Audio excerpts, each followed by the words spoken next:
What is OCD ba? A condition in which you have frequent unwanted obsessions that cause you to perform compulsions. Example natin, no? It's repetitive eh. Example natin with obsession, no? Fear of contamination, yung mga takot na madumihan yung kamay nila or magkaroon sila ng germs. Kaya lagi silang naguhugas ng kamay. Naku, uso to lalo na nung nagkaroon ng pandemic, palagi tayong may alcohol. So kapag konting ano lang natin with the surface, mag-alcohol na tayo. Fear of harm, intrusive thoughts about harming oneself. Symmetry and order, yan. Yung mga taong kailangan gusto nila symmetrical lahat ng bagay.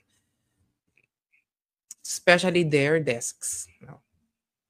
Sexual obsessions din, kapag compulsions naman, hand washing, yan, yung excessive hand washing or showering, checking nung locks, kung halimbawa nakalimutan mo, nag-lock ka ba ng pinto kapag aalis ka, even if wala naman talagang danger.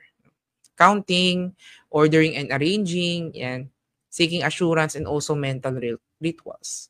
Yun ang example natin. Aside from what is shown in the screen.